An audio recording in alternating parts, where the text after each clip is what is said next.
The home opener in Harwich, Game 3 of the Mariners Cape League Summer, brings us back home for the first time to Whitehouse Field for a matchup with the Hyannis Harbor Hawks. Alongside Milo Hoffman, I'm Luke Brenneman. Thrilled to have you with us for the first time all summer on Cape League TV. Milo, it's the Harbor Hawks and the Mariners. Both of these teams picked up their first win of the summer yesterday, and now we meet on a splendid Monday night here, 75 degrees, just a little bit of clouds. But let's go back to last night. It was a 6-3 win at Bourne, and the Mariners truly did it all. The Mariners got going early in this game simply by running the bases. This is in the first run of the contest. Ryan Garrity got to the plate and took off from there. And then the rest of the way, Milo, it was just a lot of the same stuff. Just 5 hits, 5 singles. Yep. Yeah, and it's small ball. That's the way that the Mariners won this game. No extra base hits, like you just said. Sean O'Leary had a big-time 2 RBI single in the 5th inning that made it 3-0 at the time. And really, if the Mariners are going to want to have success, you can't always rely on the long ball. You can't always rely on picking up doubles. You have to get your singles, steal bases, and take advantage of having runners in scoring position. And they did that really well yesterday against the Braves, and maybe can take that into today's game against the Hawks. The Mariners won that contest 6-3 was the final score, but Harwich, they only had 5 hits for their 6 runs. Bourne had 10 hits, and a lot of the success, like we talked about in the pregame show Trident Talk, was from the starter James Littman. 5 innings of 4-hit, 1-run baseball, but he struck out 8 as well. Yeah, and he was automatic. His fastball was living up to all of its expectations, and he absolutely shoved for the Mariners, and a big reason why they won that game. He gave them some length as well. 5 innings pitched, which is more than any starter so far this season. Of course, just in game number 2, of course, Harwich wants some length from Riley Goodman, their starter today as well. Well, we'll be right back here on Cape League TV. Harbor Hawks and Mariners coming up next on The Tube.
Just moments away from first pitch here at Whitehouse Field for the Harwich Mariners home opener against the Hyannis Harbor Hawks. We welcome you into the press box at Whitehouse Field alongside Milo Hoffman. I'm Luke Brenneman. And as the Mariners get warmed up with their right-handed starter Riley Goodman, let's take a peek at the Hyannis Harbor Hawk starting lineup. Leading off and playing short, it'll be Charlie Bates. Batting second, playing second, Taylor Kirk. And batting third, the guy to look out for, Caden Miller, the first baseman out of UTSA. 4, 5, and 6 goes like this. John Embury at third, Trey Hawsey, the DH, and Efren Ortega behind the plate. 7, 8, and 9, Henry Zenor in left, Jackson Miller in center, and Tanner Chun in right field. So, Milo, in that lineup, we talked about Miller. He stood out early on. Yeah, and Caden Miller so far 2 for 7, a homer, a double. He is someone to really, really look out for on this Hyannis Harbor Hawk side from UTSA. He's hitting third in this lineup, playing first base. 2 for 7, that big homer. Maybe someone who maybe should have some more damage even in the early going of this season. You talk to the broadcasters and people around this Hyannis team early on. They really think he's a dangerous player, and that could be the case again today at Whitehouse Field. And for the Mariners, it will be the right-hander coming off his freshman season at the University of South Carolina, Riley Goodman.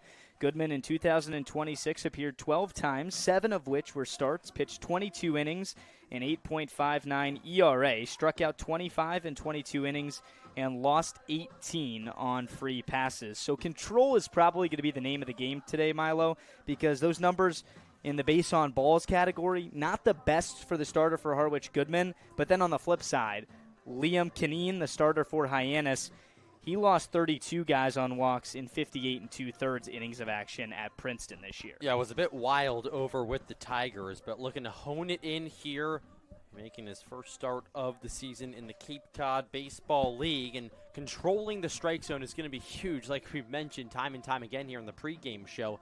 10 walks for the Mariners yesterday over at Dorn Park against the Braves. So if they can get on base and take advantage of moments like that, runners in scoring position, runners at third base, you got to get those guys in. And the Mariners have proven to be a team that's going to work long at bats, and hopefully that continues into today.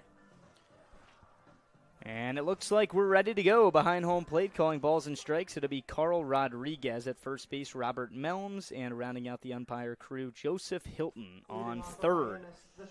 The leadoff hitter will be the shortstop, Charlie Bates. Bates so far on the Cape, 2 for 9, has a home run. It was a solo shot. Bates goes to school at Stanford.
Two and two to the shortstop, Bates. Top of the first, Goodman set, kicks, and fires.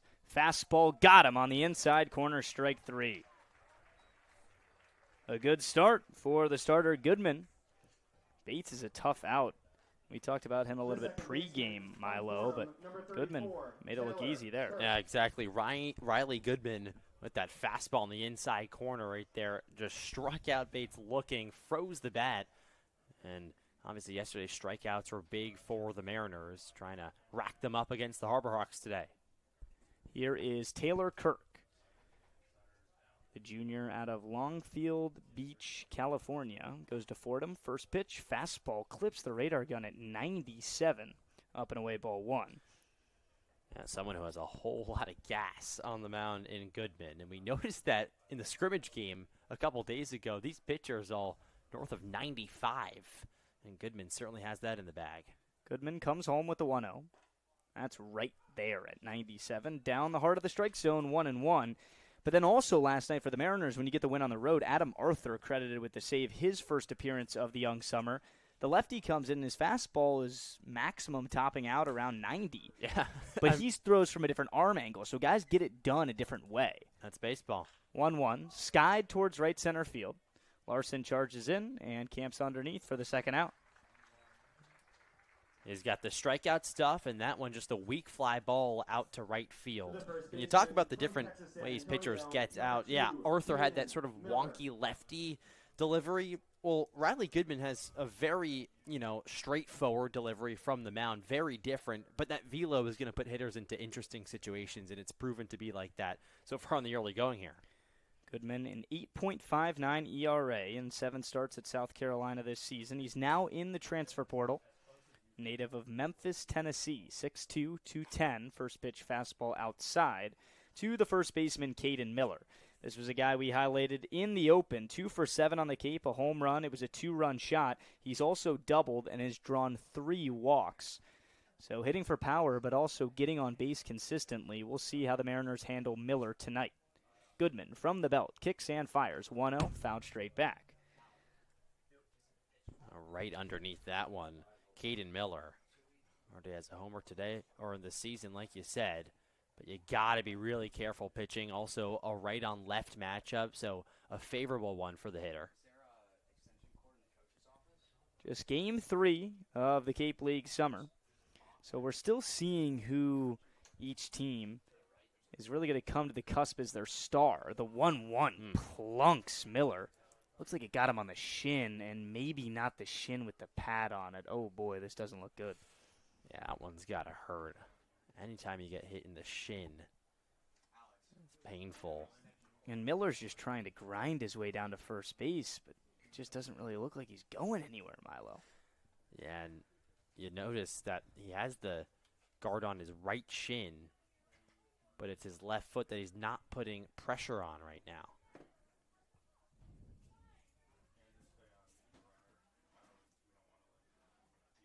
We'll keep an eye on Miller. He's definitely one of the guys in this opening week of the Cape League that a lot of people have been talking about. And you can totally see the toughness as he continues. I mean, for some of these guys, it'd be no hesitation. If you're a little bit beat up in summer ball, you're calling it quits. Yeah, he does not want to come out of this game. And so it does look like the left leg. Yeah. Man, that's got to hurt. Taking a fastball off the shin. Yeah, Riley Goodman pitched on Thursday. The Mariners had a preseason scrimmage against Yarmouth Dennis. Goodman actually plunked the first batter of the game and then ended up pitching a scoreless, hitless first inning. Each guy only pitched, 3 to 5 batters in that preseason scrimmage. Just wanted to get all the arms out there, acclimated to Whitehouse Field defensively for the position players, and a couple live ABs for YD, who was the opposition. But now you get a 2-out runner on in Miller. I don't really think Harwich is going to have to worry about his speed over there at first base. He's already hobbled, getting plunked in the left shin. That brings up the third baseman, John Embry. Right-on-right matchup. Goodman works from the stretch, kicks and fires. First pitch fastball right there, called strike 1. Let's take a peek at the Mariner defense tonight. In left field, it'll be J.P. Peltier. In center, Ryan Garrity. In right, Colin Larson. And at the hot corner, Sean O'Leary, Julio Solier, the everyday shortstop, Ty Smolinski at second, and Charlie Bussey at first. The 0-1, down and away. The battery connection between the starter Riley Goodman will be Connor Capisi, the catcher out of Creighton tonight. I'm excited to keep watching Solier and Smolinski. We talked to Smolinski pregame. He said it was a dream come true to be in SportsCenter's top 10. He made number 3 with that behind-the-back flip to Solier, who fired to first. Just an exciting duo. 1-1. Slash down the left field line. That's fair and a base hit. Peltier picks it up on the run. Going first to third is Miller, and everybody is safe. It's only a single for Embury. But here comes a 2-out charge from Hyannis. Runners on the corners, and that'll bring up Trey Housey. That just pitch turned on down the left field line. Credit to Peltier, actually threw the ball back in on the run, almost like a shortstop, looking like Derek Jeter out there. It looked like he took an awkward angle on it. Yeah, and you got to get to read the ball. This, of course, the first time the Mariners are playing at Whitehouse Field this season, so trying to get the reads down on the home field. All right, so after the first two come up, and it's somewhat effortless for Goodman and the Mariner defense, now you got runners on the corners for Hawsey. First pitch, a little bit outside with the fastball, 1-0. Hawsey on the summer, he's had a nice start. 4 for his first 10, an RBI, has scored 2 runs. He just hit the transfer portal after a season at LA Tech.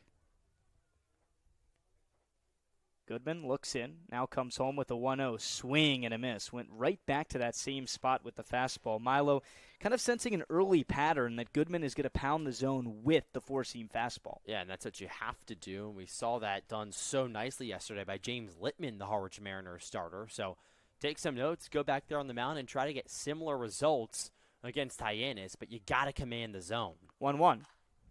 Sky down the left field line. That's out of play. So the count goes to 1-2.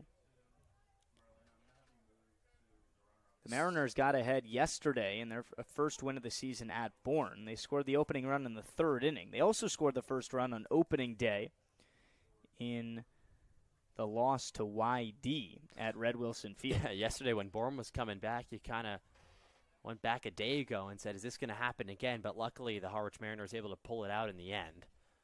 Runners on the corners, 2-strike pitch. Popped up, foul behind home plate. We'll do it again. So another fastball there from Goodman. His mix is 4 deep, fastball, also has a cut fastball. The slider is primarily his strikeout pitch, and then the changeup. So the fastball about 60% of the time. You'll see the slider at 24% of the time. And he sandwiches that slider in between another fastball, which is the cutter. You'll see that probably 1 in every 8 tries from Goodman. Another 1-2. Hawsey takes inside, 2-2. There's the fastball again at 97 miles an hour. And Hawsey had to duck out of the way on that one. This is a big situation in this game. I know it's just the first inning, but you want to try and go clean to begin the frame. Deuces run wild here in the top of the first. 2-2 count to Hawsey. 2 on with 2 out, no score. Goodman kicks, steals, swing, and a miss, strike 3. Oh, it was fouled just off the tip of the bat of Hawsey. And Capisi could not hold on. That fooled me, Milo. Yeah, that fooled everyone here, it seemed like. I mean, pretty much got right on by Hawsey, but just got a tip of it to stay alive. Hawsey is a unit in that left side of the batter's box. 6'2", 240. Infielder out of West Monroe, Louisiana. This year at Louisiana Tech. Had quite the year. He's a big frame. 76 hits, 15 bombs, 47 RBIs. Another 2-2. Goodman comes home. Swing and a miss. That time Capisi has it. And the Mariners and Goodman strand 2 on the corners. We head to the home half on Cape League TV.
Back here in Harwich, the home opener at Whitehouse Field between the Mariners and the Hyannis Harbor Hawks. Let's take a peek at the Harwich starting lineup tonight.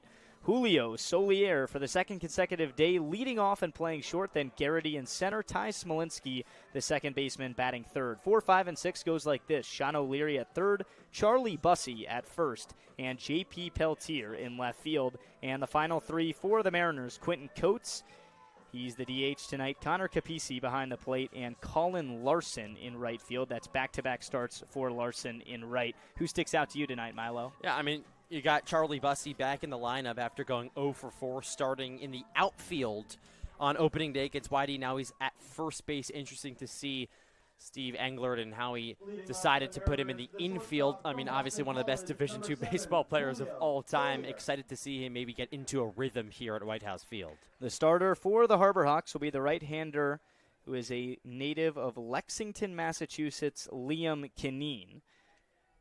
He's coming off a sophomore season at Princeton. Started all 11 appearances he played in, 58 2/3 of action, a 5.98 ERA. And Solier digs in. Kineen comes home.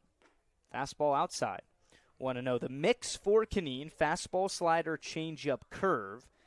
And the velocity doesn't really jump out to kill you. The fastball, high 80s. The slider around 81, 82. The changeup right at 80. And the curve in the high 70s. Here's the 1-0. Solier stays away from a pitch in the dirt. Love watching Solier play. I mean, just the energy that he brings to the righty box is just second to none on this team.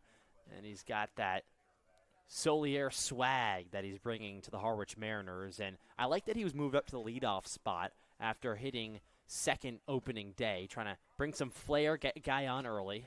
The 2-0 is inside. I mean, doesn't he just look a little angry there as that pitch missed? Isn't that what you want in a 2-0 count, trying to get on base? I mean, I think it's kind of like that, like the Juan Soto confidence in the box. 100%. I've never seen a hitter more confident than Juan Soto. The pitcher's got to come to him, and then Solier's going to try and do some damage, but he's trying to command the at-bat.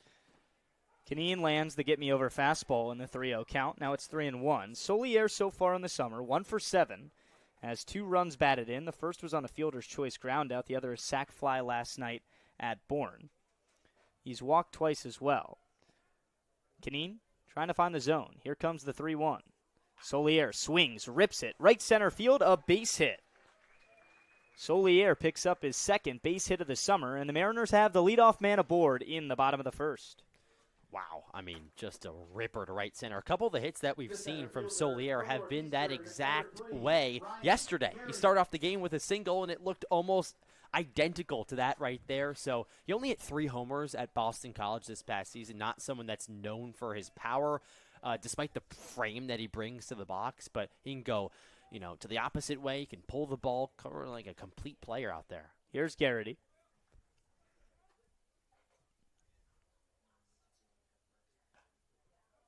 First pitch outside to Garrity. Ryan's still looking for his first hit now in his third start of the summer with Harwich, but he's 0 for 5 in 3 games. So what does that tell you? He's walked 5 times. 5 base on balls. He's stolen 2 bags, and he scored 3 runs.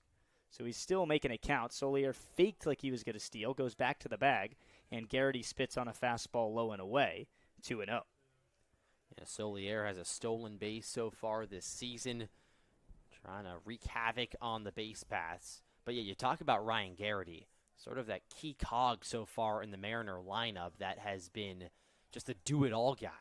Check on Solier over there, back in time. The Mariners lead all of Cape Cod with 9 stolen bases so far on the summer. 6 of them came last night at Bourne. Harwich had 5 hits, 10 free passes, and then stole a bunch of bases. And that's how you beat a team that out-hits you by double the tally. 2-0, fastball away. And for the second consecutive hitter, Liam Kineen, the Hyannis starter, falls behind 3-0. And I would say there's 2 types of, walks. There is the walk where the hitter doesn't necessarily have to compete, where the pitcher doesn't have the strike zone. And then there are the walks where, you go up there to the dish, maybe you fall behind 1-2, counts 2-2, and you work it back full, and then you work the walk. I saw a lot of that yesterday against the Braves from the Mariners. So just long at-bats, working down the pitcher. Kineen can't find the zone. 4 consecutive pitches outside of the strike zone, and that's the first walk of the game. That walk is our free pass of the game, presented by Cape Cod Community College. Go to Cape Cod Community College for free. Every program, no tuition or fees for those that qualify. capecod.edu/free for more. And right on cue, Hyannis will have a mound visit. 6 walks to start off the year for Ryan Garrity. This is something that's becoming a specialty for the man. I will say that one was easier than most. Yeah, but still the discipline at the plate to have the ability to look at 4 balls outside and then take your base. And he's also been pretty good on the base path. 2 stolen bases so far this season for the Mariners. He had 20 stolen bases at Northeastern this past year. Yeah, he's no slouch at the plate, and guys are treating him like that. He hit .326 at Northeastern, knocked in 37. He walked 51 times at school as well. So this isn't anything new for any Harwich Mariner fan that's just tuning in. Here's Smolinski. He's been the team's best hitter so far. 3 for 8, has a home run. First pitch, outside. For Canine, hopefully that mound visit with the pitching coach Ray Korn and the catcher Efren Ortega goes his way and really start locating here. You got to give your defense at least a chance. First and second, nobody out for the Mariners, bottom 1. 1-0. That's right there, 1-1. We talk about how cool it was to hear Smolinski say it was a dream come true that he made SportsCenter top 10. His mom was actually the one that second, nobody out for the Mariners, bottom 1. 1-0. That's right there, 1-1. We talk about how cool it was to hear Smolinski say it was a dream come true that he made SportsCenter top 10. His mom was actually the one that told him he made top 10 a couple days ago, opening day against YD with his flashy flip to. So Smolinski grounds out, but that's a positive outcome for the Mariners. A productive out as both runners advance 90 feet. Julio Solier to third and Garrity to second with just 1 out for the cleanup man, Sean O'Leary. Another good at-bat from Smolinski, and he gets the job done. He's, put the ball in play more times than not this season with the Mariners. He has that 2-run home run on opening day against YD. And even then, you get jammed, but you go the other way. A slow roller. You move the runners over. Now a big chance for the Mariners to start off strong. O'Leary's been in a lot of big spots in this cleanup role in the first 2 games. First pitch, outside, 1-0. Charlie Bussey's next if Leary takes the open first base. Canine still battling with some of these early control issues in the bottom of the first. Both Solier and Garrity with plus speed on the bases. You would have to think any base hit to the outfield scores a pair. The 1-0. O'Leary stays away from a high fastball. And the single that O'Leary had yesterday was just a slow roller to right, perfectly placed single, the right side of the infield. Someone who also can put the ball in play pretty well. So, this is your only opportunity right now. You have to take advantage. And the infield's not playing like the corners are on the left side of the infield for Hyannis. 2-0. That one's in there. You could kind of tell O'Leary was just going to see one. And now we'll strap back in the 2-1 count. O'Leary plays his college ball at UMass Lowell. He grew up in Foxborough. He's heading into his redshirt junior year at UMass Lowell. Knocked in 38, hit 9 home runs. Here's the 2-1. O'Leary fights it off foul, and the count's even at 2-2. So last night, Hyannis beats Wareham for their first win of the season, Milo. They win 5-0. But Hyannis scored 5 runs, all with 2 outs in the first inning. And then for 8.5 innings, there was not a single run in the game. Wareham's 0-2. They've not scored in 2 games on the Cape. 2-2. Swing and a miss. O'Leary goes down hacking, and that's a huge strikeout for Canine. Now 2 outs. Runners stay put at second and third. Yeah, that's just a little backdoor off-speed pitch that got O'Leary fooled on that one. Number 19, Charlie Bussey. So this is the guy that you talked about, Milo. Back in the lineup, Charlie Bussey, one of the best players ever when it comes to Division II baseball. Bussey was just recently named the Player of the Year in Division II a couple days ago. And when you hit 489, have an OPS of 1.470, I don't see how they could not give it to you. First pitch, ground ball left side, sliding play by Bates. He gets up, and it cannot be picked at first. And here comes Garrity. Heads up, base running. The Mariners grab 2 in the bottom of the first. Charlie Bates, what a play to keep that in front. He did all of the hard part, but Caden Miller at first could not pick it out of the dirt, and it's 2-0 Mariners. You said it perfectly. Heads up from the Mariners. And that throw just a skipper over to first, but you said it. An excellent play by the shortstop Bates on that one. I didn't think there was any chance he was going to get there, and somehow he closed the gap and picked up the ball. Well, here the Mariners are getting on the board early again with an early lead, second straight game. So it was ruled an error, and now with 2 outs, Bussey off of first for Peltier. Breaking pitch misses away, 1-0. Peltier has been an everyday starter now for the first 3 games for Harwich. 1 for 6, and like so many others, the leading category for Peltier, his 3 walks.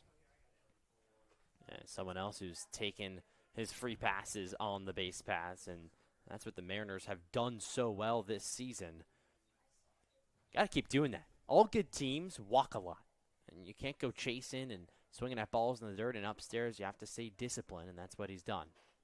2-0 Mariners, bottom of the first. Bussey goes from first pitch up and in, and it squirts away from Ortega. Bussey goes flying past the second base bag, but the Mariners have another 2-out runner in scoring position. So fast that he fell to his feet there over at second. Cracked a smile after that one. Bussey stole 40 bases in his collegiate season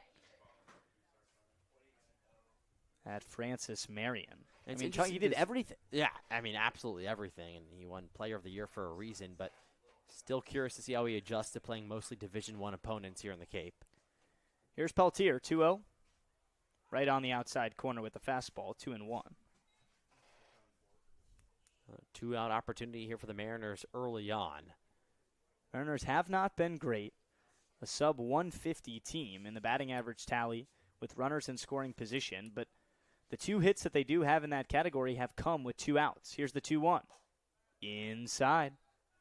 Peltier gets ahead 3 balls and 1 strike. On deck is the DH out of Cincinnati, Quentin Coates. Mariners trying to get Coates going. It's been a slow start. Just 1 for 8, has 6 strikeouts. But for now, it's J.P. Peltier. Had a nice season at Wright State, hit the portal, and he's off to Lexington, Kentucky. Here comes the 3-1. Fouled straight back. It's good to see fans back here at Whitehouse Field. A nice crowd on hand here. The home opener of the 2026 season. Energy back at the ballpark. Nice weather today as well, as it has been for the last couple of days. It actually seemed like it might rain earlier today, but that seems like it's all cleared up. Doesn't have to be scorching hot every day. No, certainly not. I'm okay with that. Bussey way off of second base. Here's the payoff. Peltier fights it off. First base side foul. We'll do another 3-2. But you talked about a lot of people here. Some Mariner alumni here. Yeah. Out in the left field seating, you have Nico Brini. The great Who Brini is, who my partner last year, Gino Antamarino, nicknamed Nico Brini. I remember seeing that segment. He could do magic. Yeah. He could steal bases. He could get on. He sure as heck could play center field. Canine, 3-2. Liner right at the third baseman, Embry, and that ends the first inning. But not before the Mariners score 2 on a throwing error from Charlie Bates at short. And Harwich, after the first frame, leads by 2. We'll be right back for the second on Cape League TV.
Back here at Whitehouse Field, the Mariners strike first in the first. 2-0, Harwich leads. Hyannis back in the batter's box. It'll be 6, 7, and 8 for the Harbor Hawks. Efren Ortega, Henry Zenor, and Jackson Miller. Leading off the top of the second inning for Hyannis, the catcher from UC It's Irvine, Cape League number Baseball 17, presented by Milton Cat, Ortega. proud to power the Cape all summer long. All right, Milo, Harwich strikes first on a mistake. Again, it feels like the Mariners are really capitalizing the last 2 days on the opposition, whether it's been errors or poor decisions. Yeah, it's becoming a theme so far, and you have to take advantage of those situations, and the Mariners have. Now, in their last game against the Braves, they held on to the lead. A team that gets used to playing with a lead's got to be a comforting feeling, and so far that's been the case for this side. Here's Ortega, catcher out of Long Beach State. But Milo, let's go back to the first inning, because something that has been a real consistency for Harwich outside of the Grand Slam on opening day is when runners have been on base, the level of their entire staff, whether it's been the starters or the bullpen, has really increased. Yeah, I mean, and that's the situation that you want to have your highest level of play at. And taking advantage when the runners are in scoring position or just on base is something the Mariners have done so far this season. And also limiting runners on base on the defensive side and on the pitching side, like the Mariners have showed so far to do nicely in the early going of the campaign. It's the little things that all add up toward the end of the day and make wins. Ortega connects with the 2-1, but squirts it foul. And the count's even at 2-2. Ortega got his first at-bat of the season last night. He was 0 for 1. He got hit by a pitch and came around to score. Mariners are still in a rotation-based pitching staff right now, so there are guys that are designated starters as the 2-2. Appeal down to first, no go, says Robert Melms. The count goes full. But I talked to the pitching coach, Hunter Dilworth. He said, yes, we have starters, but the guys that are coming out of the bullpen are known no matter the situation as of right now. And then Steve Englert, the manager for the Mariners, his strategy with the pitching coach Dilworth is once we see who our best guys are, that's when we create our high leverage arms and closers. It always takes some time, too. 3-2, smacked into left field. Peltier on the chase, on the dive. He made the play. J.P. Peltier, full lunge on the dive down towards the line, and that's the first out of the second. Wow. I mean, talk about an impressive athletic play from Peltier. Full lunge there, like you said. It looked like he was airborne for a second, no feet on the ground. And the Mariner defense continues to impress. Perhaps another SportsCenter top 10, I don't know, but another impressive defensive play. It must be easy for these guys to go out and pitch when, that ball was laced into left field, Milo, and Peltier comes out of nowhere, lays out for it. It's just the top of the second. We're just getting warmed up. In the scrimmage against YD a couple of days ago, too, there were like a handful of other impressive defensive plays from both teams, really. So the defense has really shown to impress in the early going of the Cape. Here's the left fielder, Zenor. 1 for 7 so far this summer at a USC Upstate. Goodman comes home with a 1-0. That's a little bit away. So Zenor gets ahead 2 balls and no strikes. And this Mariner defense continues to look increasingly deadly. The biggest connection, I feel like, between defenders, and the Mariners turned the most double plays on the Cape last year, was between second base and shortstop. So for Harwich with Solier and Smolinski, they're just fine. I think that's safe to say. And listen, sometimes they don't even need to turn a double play, and they're going to find the other teammate. Yeah, but then when you start looking at that outfield, I mean, we hadn't talked about Peltier's defense yet. He's kind of played everywhere. Garrity just has so much speed in center field. And the MAC Defensive Player of the Year, Micah Kirchhoff, isn't even starting today for the Mariners. 3-0 lands down the middle to Zenor. Now it's 3-1. I mean, Steve Engler's got a lot of good problems right now when you look at the defensive strategy of his team, because we could rattle off a dozen-plus guys who have contributed in these first 2 games defensively. Now it's about finding the consistent bats. Yep. 3-1, strike at the knees. The count goes full to Zenor.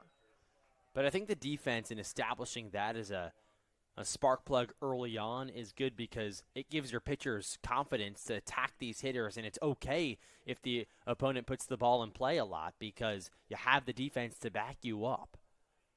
Payoff pitch. up and away, ball 4. So a one-out walk gives Zenor first base. That's his first walk of the game for the Mariners starter Goodman. And it'll bring up the center fielder Jackson Miller. Yeah, so far Hyannis has been impressive on the offensive side this season. An 806 team OPS, leads the Cape League this season. And so, of course, that's on base plus slugging. So a walk adds to that total. And they're second in average at a 254 clip. So the offense has been doing well. But you mentioned earlier the game against Wareham yesterday, scoreless after the 5-run first. First pitch to Miller, cracked into left center field. Garrity has a beat on it and makes the running catch for the second out. Those are those plays that we talked about a lot in these first 2 games, Milo, where, especially with these wooden bats, you can hit it really hard, but the dimensions of these ballparks, they're true to college ballparks. A lot of big league ballparks, 330 to the corners, 400 to center field.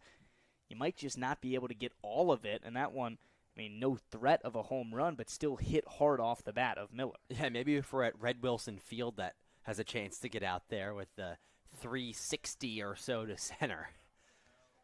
2 out, runner at first for Tanner Chun, the final man in the Harbor Hawk lineup. First pitch, strike at the knees. 96-mile-an-hour fastball from Goodman. Another consistency we've realized with the Mariners pitching staff is that the starters have a leash of about 60 to 70 pitches. I wonder if that's going to change throughout the summer as pitchers start to settle in and get more innings under their belt. Zenor off of first, and the count's 1-1. But for a guy like Goodman, who's in the transfer portal, so still is not committed to a team, not under a jurisdiction of any coaching staff, maybe has an agent or some sort of representation, but he's coming off just a freshman season where he tossed 22 innings.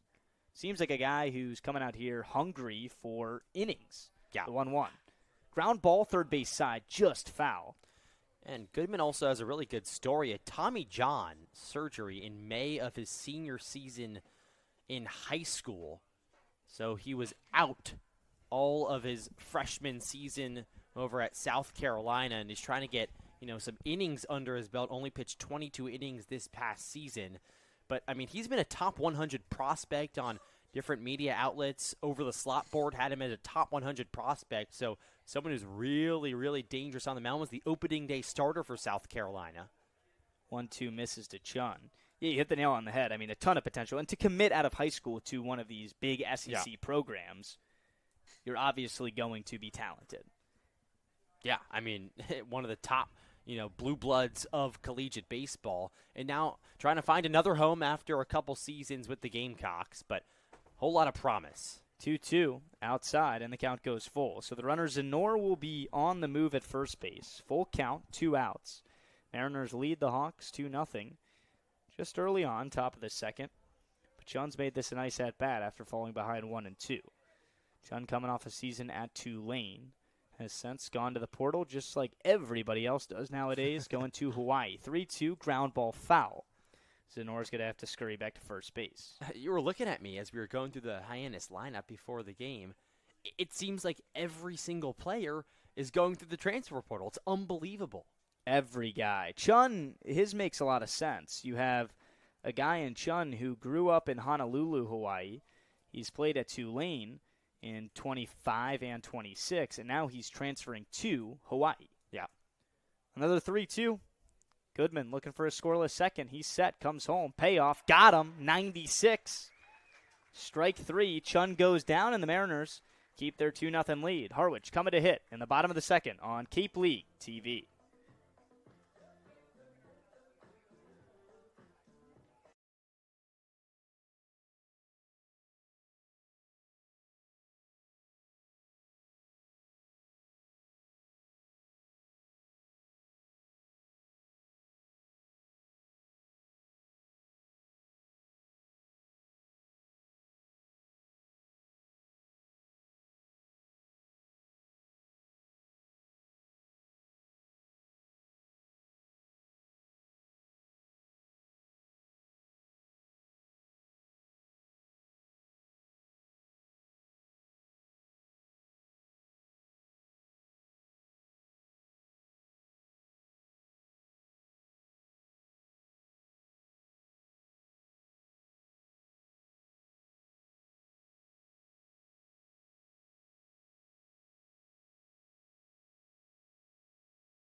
The home opener in Harwich, and the fans are out in the stands. Milo, you mentioned it's not a steamer tonight, a 6:30 first pitch, now past 7 o'clock, but 75 degrees, shorts, and a T-shirt for most people. Bring the dog out to Whitehouse Field, but a healthy crowd, and we're just so happy to bring Mariners baseball back to the fans of Harwich. No better place to be than Whitehouse Field. No better place to be right now, and fans excited that the hometown Mariners are back in action, trying to get back to the promised land after winning the whole league 2 years ago. So these fans know what the Mariners and Steve Englert is capable of, so trying to get their first look of this new 2026 squad. You learn the players here. It's their first time seeing them this season. They'll be the bottom three in the Harwich lineup, Coates, Capisi, and Larson. Here's Quentin Coates. Canine back out there. First pitch, called a strike with the fastball. Something Coates has been working on. All 6 of his strikeouts so far in these first 2 games have come on the fastball. He's just not been able to catch up. Yeah, it's been a lot of late swings on the heater, trying to turn that bat head around a little bit faster against Canine today. 0-1 in the dirt, but you saw the numbers that just popped up on your screen. I mean, a 330-plus hitter, 28 home runs at the University of Cincinnati. He's headed back to Clifton and UC for another season. 79 runs batted in. Still looking for his first one as a Mariner. If it were to come right here, it'd also be his first home run. Here's the 1-1. That's right on the corner. Coates doesn't like it. Yeah, and maybe it helps that Canine on the mound doesn't have too much velocity. Fastball around 92 miles an hour over there in the scoreboard out and right. So maybe it gives Coates an opportunity to catch up to the heater instead of being late like he has these past couple days. Coates not going to go for that one.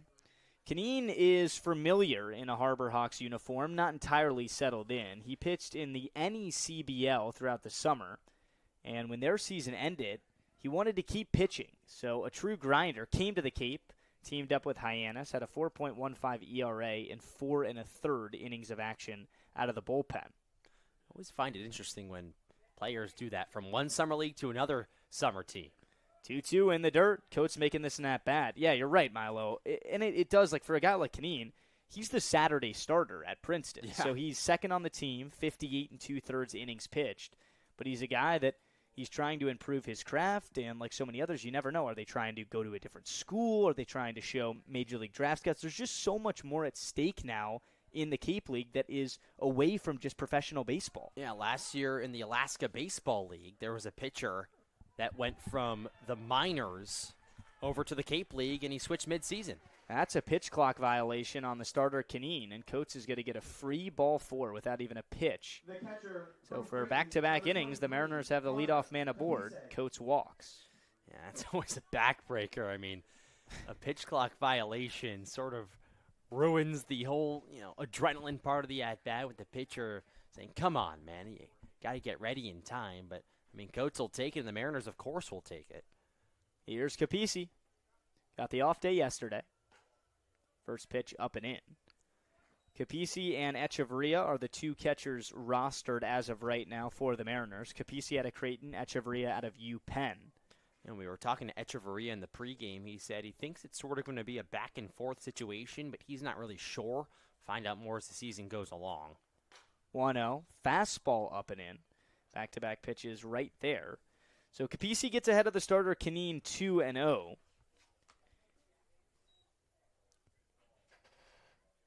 Mentioned it briefly. Canine's numbers at Princeton this year, the control was the biggest issue. Strikeouts are never really going to blow you away. He has one so far. That came against O'Leary in a big spot in the first inning with runners at second and third and just 1 out. But he had 42 strikeouts and over 58 innings of action. That ERA right below 6. It's 5.98. However, it may be a little bit flawed. And yes, those are earned runs, 2-0 foul. However, his first 2 starts weren't typical for him. 12 earned runs and 7 innings pitched, but he settled in as the season went on, was the Saturday starter the entire way, and at that point you just got to eat innings because when you give up 12 and 7, it's tough to get that ERA at any point sub 5, and right. He was sub 6. That happens all the time. You get pitchers getting off to rough starts, and you have to buckle down and pitch every time you're asked to go out there on the mound, and so it's kind of a microcosm right here. He gives up 2 runs in the first inning, Of course, that's not what you want, but you have no choice but to get back out there and start performing for your team and limit the damage moving forward. Only one of the runs in the first inning were earned on Kaneen. 2-1, clips the inside corner. The count's even on Capisi. That was a error by the third baseman Caden Miller. Bussey looked to have grounded out on a fantastic play from the shortstop Charlie Bates, but Miller could not pick the one-hop throw from Bates, and 2 Mariners scored on that situation. Here's the 2-2. Capisi cracks one out to right center field. This one's going to hang up in the air. Jackson Miller battling the sun, hands it off to the right fielder Chun for the first out. Yeah, talk about the sun out there. I mean, that is shining down. The whole infield is a shadow. And then the outfield, it looks like it's 2 p.m. on a Sunday and 90 degrees. So different worlds here at Whitehouse Field. And the lights are actually on as well. So you got a whole bunch of different factors playing into the look of this field right now. These are these Cape nights where the sun doesn't fully go down until close to 9 o'clock, depending on where you are on the Cape. I love it. I love that it stays light out so late.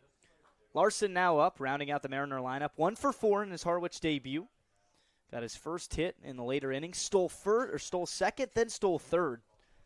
There were 2 Mariners who did that last night. Kirikov did it as well. Yeah, Kirikov, we were so excited to see him finally get on base yesterday. He struggled on opening day, but he zoomed around the bases and came home. 1-0. This one's ripped into right field. Chun goes back. He can't get to that one. It caroms off the wall.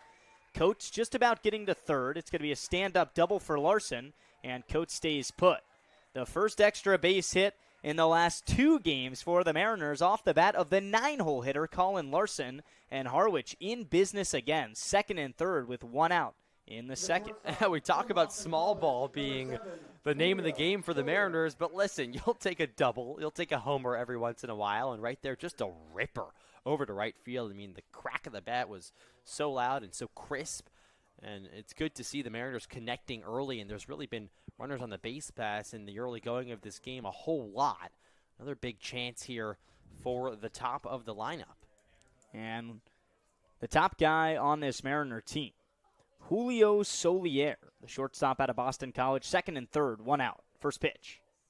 Ground ball, high chopper. Is it fair? It is. It gets down the left field line. 2 will score. It's finally picked up by Zenor. The throw comes into second. Solier, a 2 RBI double, and the Mariners lead by 4 in the second. But hold the phone, Mariner fans. Solier looks to be in pain.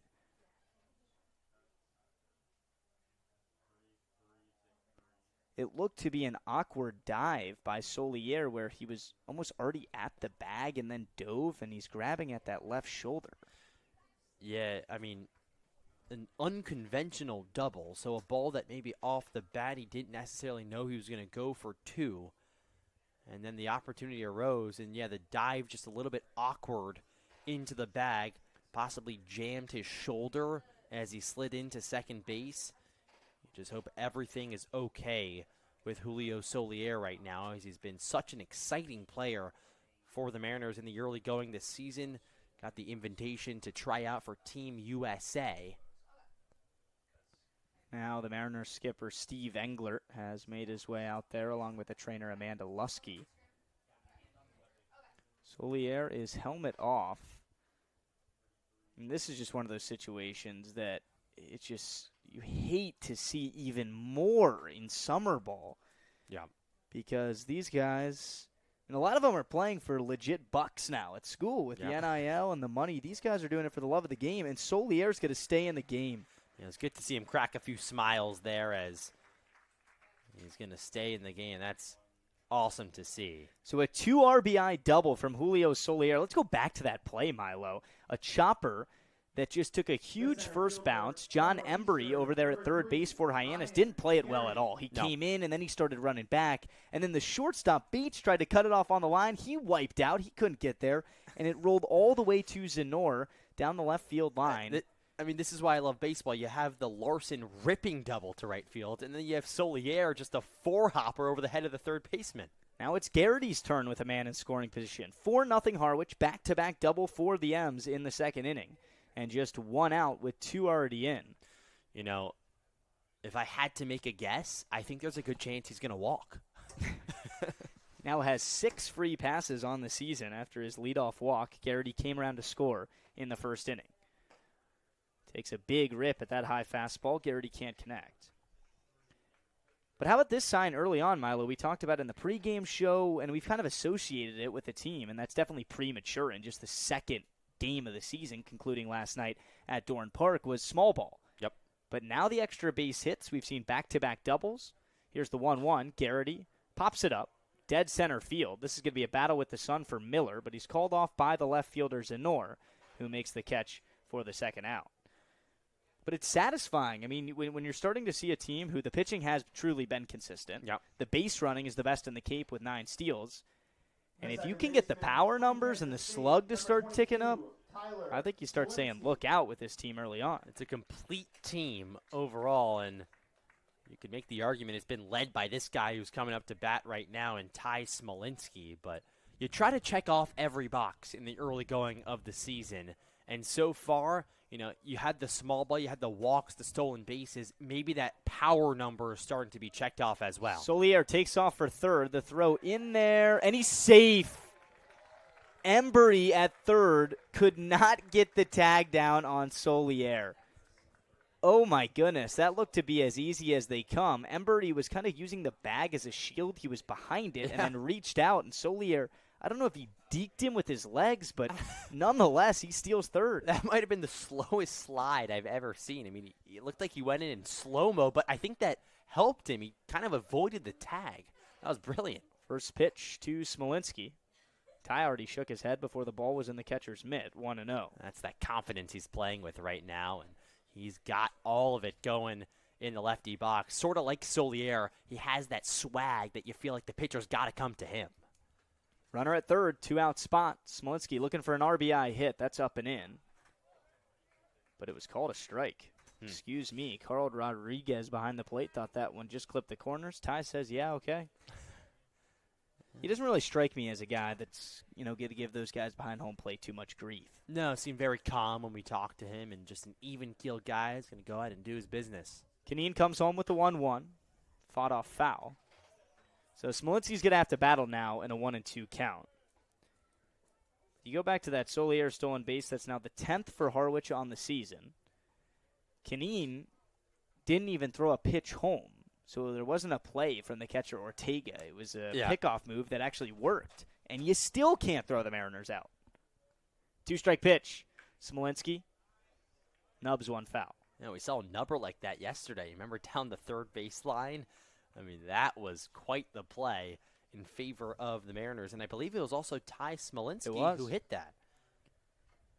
Mariners didn't have any of what we're seeing right now go on yesterday. Yes, Steve Englert and the M's would take it all day. They won at Bourne. But it was 5 hits, 5 singles. 2 of them came in the infield. Right now, the M's are raking early on. The 1-2, Smolinski, jam shot towards left field. Sonora goes towards the line and makes the catch for the final out of the frame, but not before the Mariners tack on 2 more to the 2 that they already had in the first inning. It's a Julio Solier 2 RBI double. He looks to be okay and healthy, stole third, and the Mariners lead 4-0. Let's go to the third on Cape League TV.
We move along in the Harwich Mariners home opener here in the 2026 Cape Cod baseball season.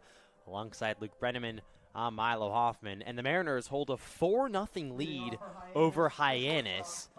And after the M's yesterday didn't go with an extra base hit, 2 doubles in that last inning. The big one off of Julio Solier's bat, a little chopper down the left field line. And the Mariners are coming to play here, trying to improve to 2-1 on the season. Leadoff man for Hyannis, Charlie Bates, cuts and misses. Shortstop for the Harbor Hawks hit a home run in the first game of the season against Brewster. And he went 1 for 5 yesterday against Wareham in that game where Hyannis scored 5 in the first inning, but then went scoreless the rest of the way. Didn't matter, though. They still picked up the win.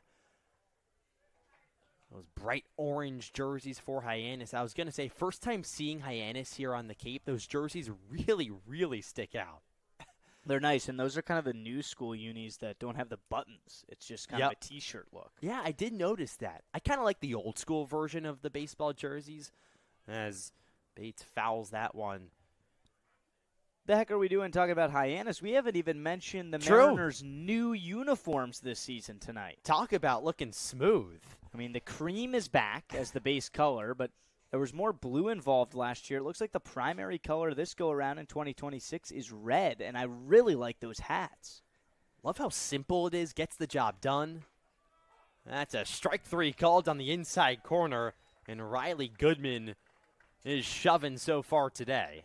One gone in the top of the third. Oh boy, it looks like we've got some beasts on the mound for Harwich this season. Yesterday, of course, the Mariners starter James Littman, 5 innings, 1 run, 8 strikeouts. Riley Goodman trying to tack along to that, and it becomes contagious. Same thing with hitting. Same thing with shooting a basketball. If your team is hitting those shots, you want to go out there and you want to perform. Taylor Kirk, the second baseman, fouls one right back.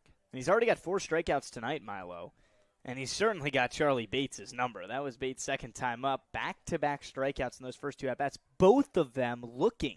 Yep. I mean, talk about going out there guessing. And Goodman, 2 for 2 so far, just completely buckling Charlie Bates.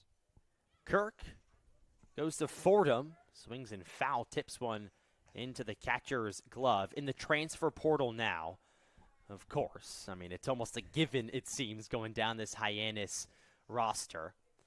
He went 1 for 4 yesterday against Wareham with an RBI single.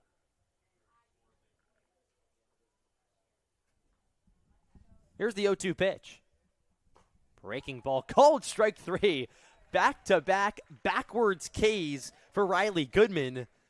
And there's 2 gone. I mean, impressive stuff from the righty of the Mariners. He's up to 5 strikeouts now with 2 down in the third, and that pitch count is still low, Milo, giving up just 1 hit. If Goodman has the control, you can just see it. I mean, if you blow the fastball in there at 97, it's really going to start opening up your off-speed. His cut fastball, his slider has been the put-away pitch mainly tonight, especially in these strikeout lookings, but it's hard to hit 97 just to start you off with. Uses that fastball about 60% of the time. He goes to the slider about 24% of the time.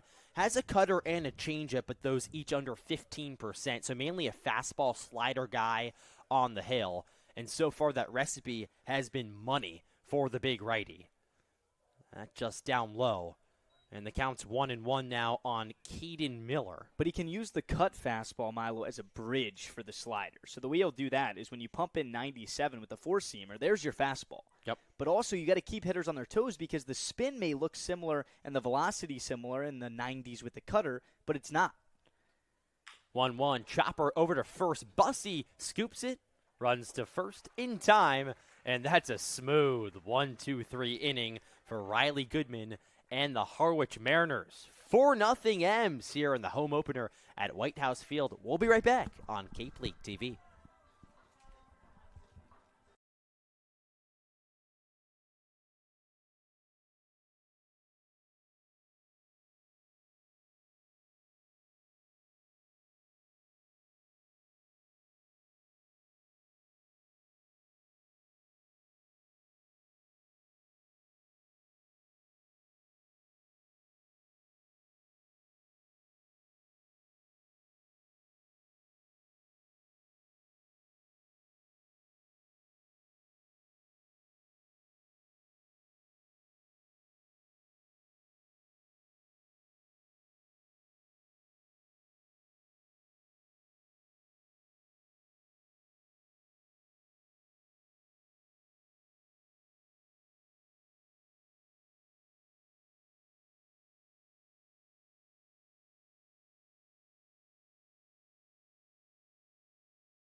Back to gorgeous Whitehouse Field in the Harwich Mariners home opener here in 2026. They lead 4-0 over Hyannis. So glad to be bringing you all of the action with Luke Brenneman.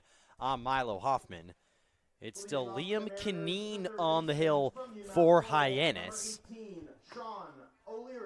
Harwich has been hitting the ball well. A couple extra base hits so far. Did not have an extra base hit all of yesterday against the Bourne Braves, despite the 6-3 victory. O'Leary digs in. Lights fully on here at Whitehouse Field. Breaking ball misses downstairs. Counts 1-0 on O'Leary. Plays his college ball at UMass Lowell. Hit .308 this past season with 9 homers and 38 RBIs. Came up with a clutch 2 RBI single yesterday against the Bourne Braves.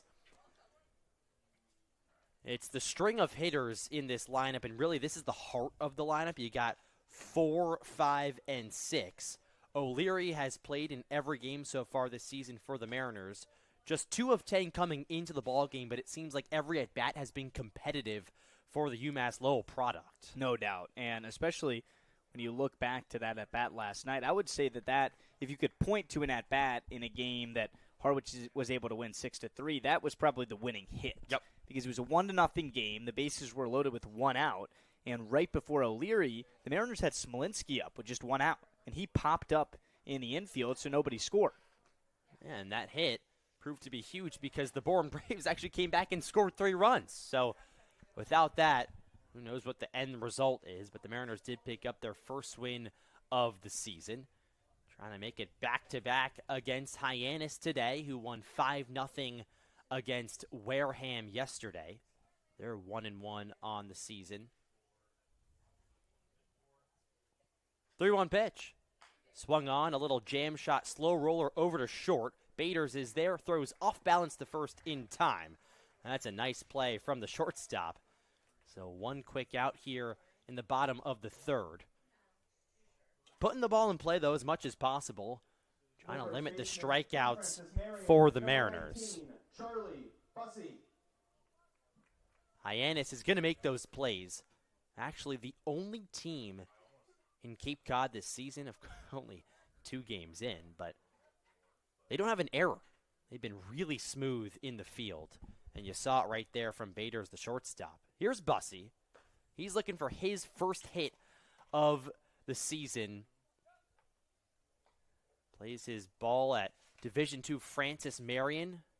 21 home runs and 77 RBIs. 1-0. There's a strike on the outside corner. You can tell, kind of a wide strike zone tonight early on from the home plate umpire, Carl Rodriguez. It was good to see Bussey get on. Sure, he reached on an error. You were talking about Charlie Bates being sound defensively.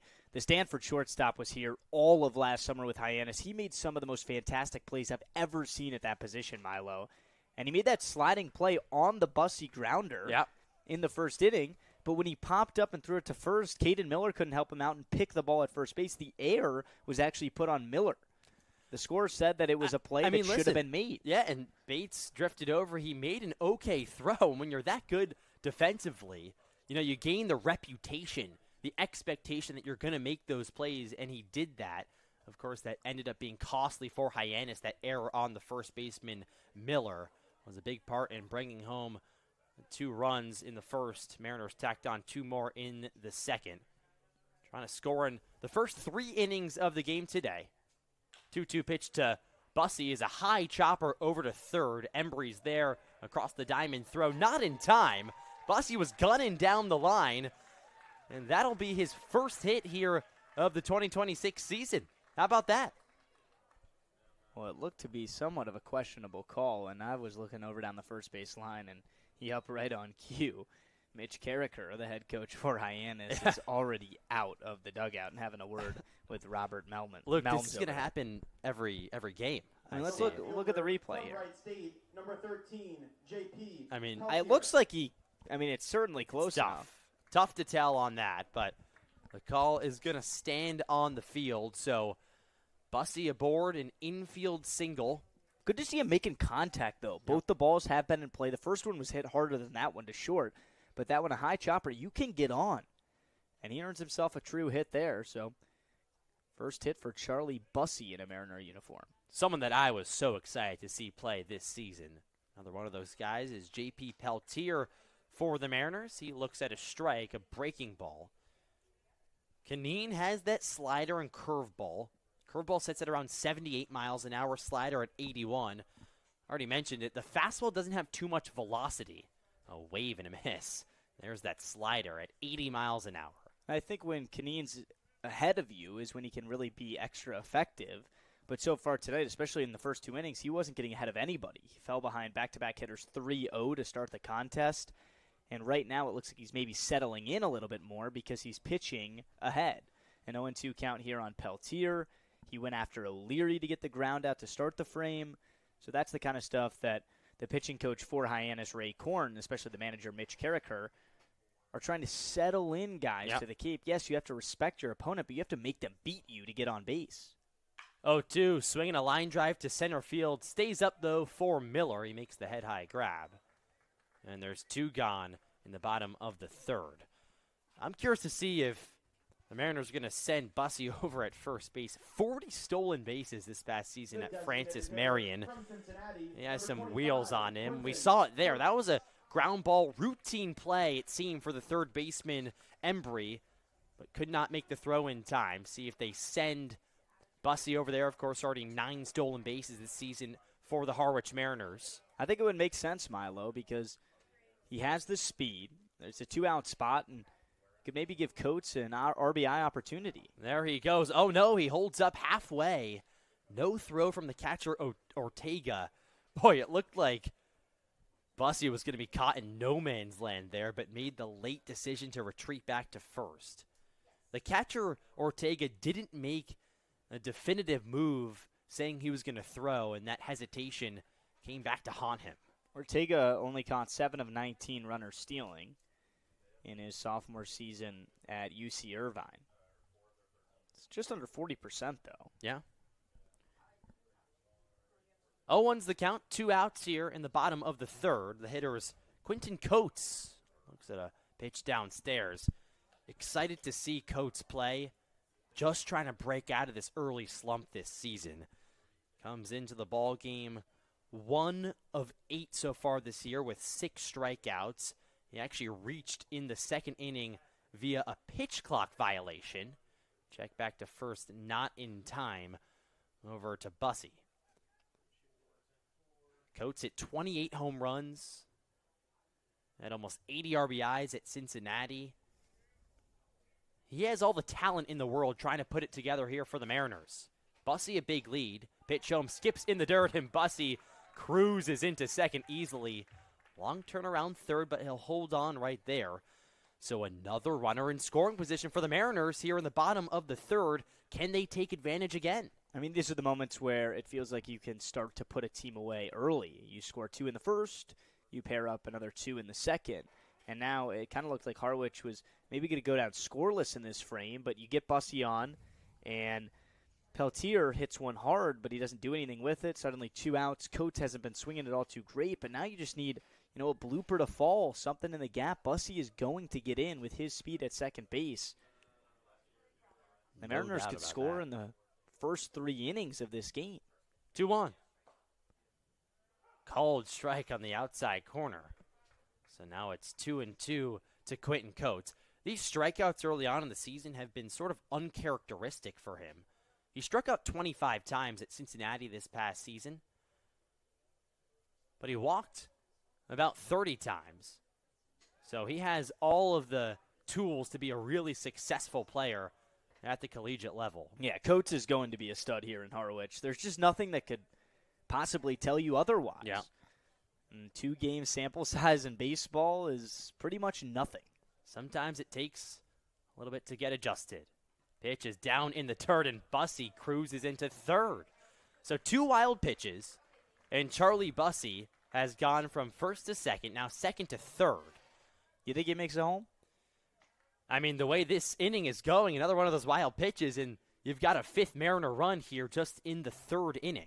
Harwich has not scored in 3 consecutive innings in the first 2 games of this season. They're 90 feet away from doing that for the first time now. Payoff pitch. Swinging a broken bat right back to the pitcher. Takes it himself, a little shovel to first in time, and that does it. So the Mariners strand Bussey over at third, and we go to the fourth. Still M's on top, 4-0 over Hyannis on Cape League TV.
We go to the fourth here at Whitehouse Field. Mariners on top 4-0 over Hyannis, and Eastern Propane and Oil is proud to recognize our hometown heroes throughout the Cape. If you are active duty military, a veteran, police, fire, or EMT personnel, you are eligible for a discount.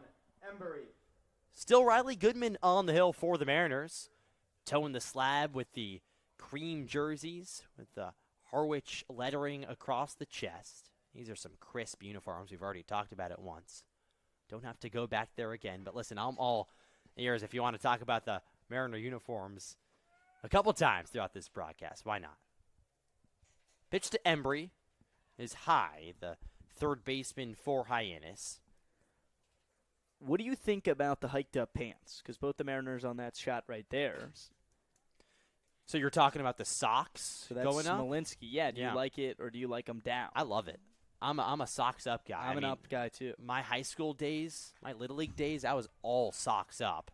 I think it's kind of got that. It's got a little grit about it. It's got grit, exactly. And I think that these two guys that are on your screen right now, you've got Goodman, Smolinski, two gritty ball players out there, and they are rocking the high socks. So I'm glad we're in agreement on that. 100%. And it's been proven to show success as well. I mean, Ty Smolinski, one of the best players for the Mariners.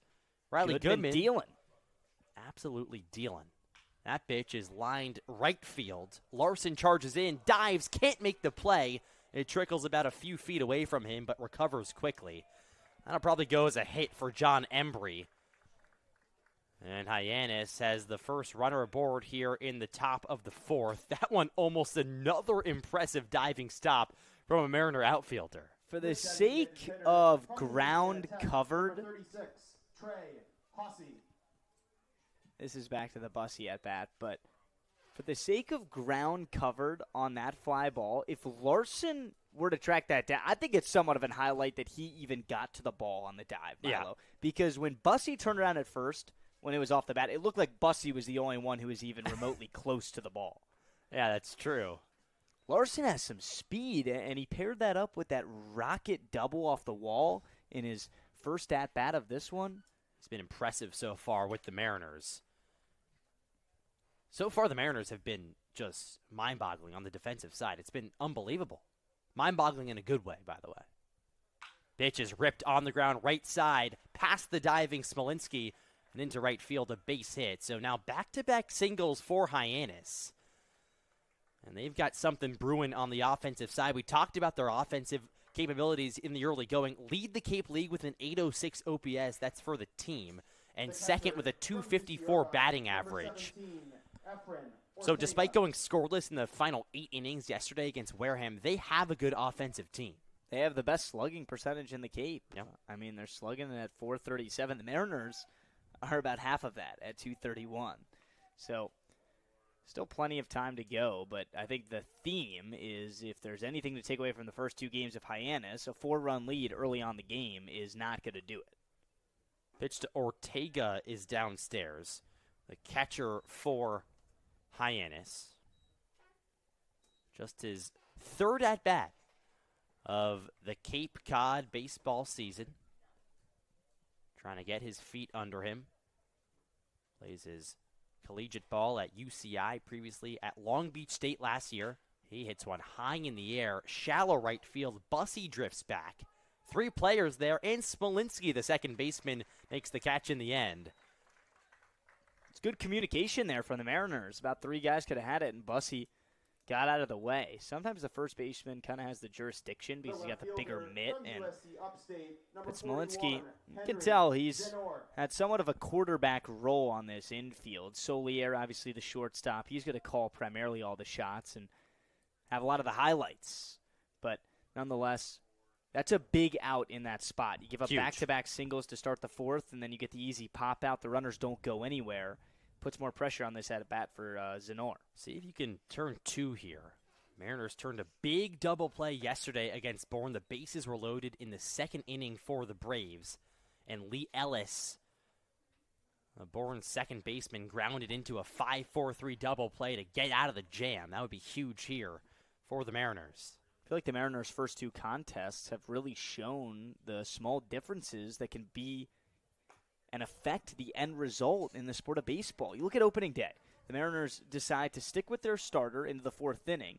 A KJ Scobie grand slam completely blows the game up for YD. That's how they won the game. Well, Harwich had 2 opportunities in that game with 1 out and the bases loaded and did not convert for a single run. Yeah. So 1-1 pitch, a broken bat down the right field line. When you kind of dial in yesterday's contest, you mentioned the double play from Bourne when they had the bases loaded. The Mariners turned 2 on the 5-4-3 double play. And then for Harwich, they get the bases loaded. The first guy, no luck on the Smolinski infield pop-out, but O'Leary had his back for the 2 RBI hit, which eventually, that came in the middle innings, proved to be a spark plug for the Mariners' offense the rest of the way, but also, once they had the lead there, they never gave it away. Tonight, a whole different story. You go by 4 in the first 3 innings. Not playing to hold on, but you expect to. So Zenor grabs a new piece of lumber and digs back into the plate. Big 1-2 pitch. Inside. So Riley Goodman trying to prevent damage here. We're in the top of the 4th inning. Mariners on top 4-0 over Hyannis. Nice crowd on hand. Opening day, home opener that is, at Whitehouse Field for the Mariners. 2-2. Swing and a miss. Got him with the 96-mile-an-hour fastball. That's a big, big out for Riley Goodman and Harwich. From Wake Forest, number 13. He's dominating. I mean, there's seriously no other way to put it. Now, 6 strikeouts for Goodman, but you give up the pair of base hits to start the inning, and if he's able to get Miller right here, just to not let those guys go anywhere, it wasn't like it was an out and then a hit and then another out and a hit and then you end the inning. This would be 3 consecutive outs, and something where Hyannis definitely saw at least a little bit of offense and runs coming into this game brewing. Goodman is not away from completely slamming the door on the Harbor Hawks. Here's Jackson Miller. He looks at a pitch outside. Miller this past season with Wake Forest. Past season with Ole Miss. He had a pretty nice campaign at .304, .374 on base percentage. Trying to get a run across here for the Harbor Hawks as they trail 4-0. Another pitch downstairs, and it seems like Goodman's starting to labor just a little bit in this inning. The first couple of frames were so smooth, and now it's turning into a situation where you've got runners on first and second, but he's been attacking hitters nevertheless. Hasn't given out too many free passes for Hyannis, just 1 walk dealt out by the Harwich starter. That's a foul at the plate. And that's a big strike. You get on the board here in this at-bat. Miller's hitting 8th. He's just 1 for 5. Does have a double as his lone hit on the Cape. But Miller's no slouch. This is a guy who started his college career at Ole Miss, then transferred to Wake, so SEC to ACC. And now he's going to the Big 12 to play for UCF.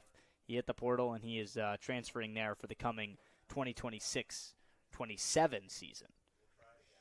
Two balls and one strike. If it's not one transfer, Milo. It's a couple. Breaking ball called a strike.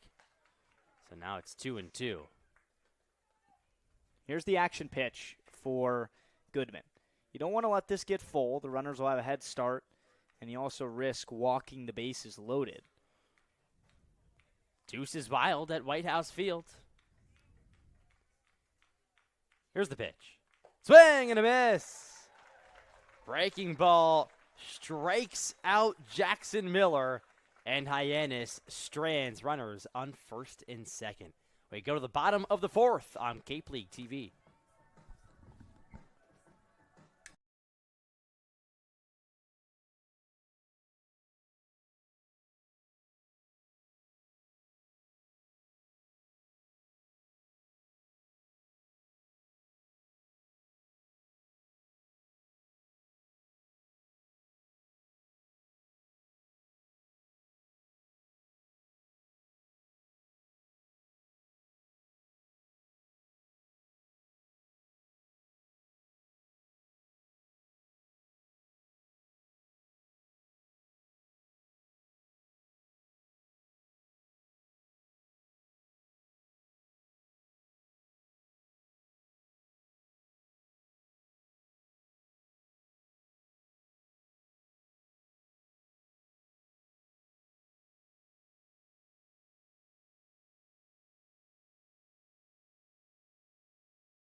The sun's starting to set here at Whitehouse Field as we go to the bottom of the 4th. And a new pitcher on the hill for Hyannis. It's Braden Sharp, played last season at Rice, and he did pretty well. Pitched to a 4.15 ERA with 4 wins. Struck out 51 batters and walked 30. So a lefty on the hill in relief of Liam Kineen, who started the game for Hyannis.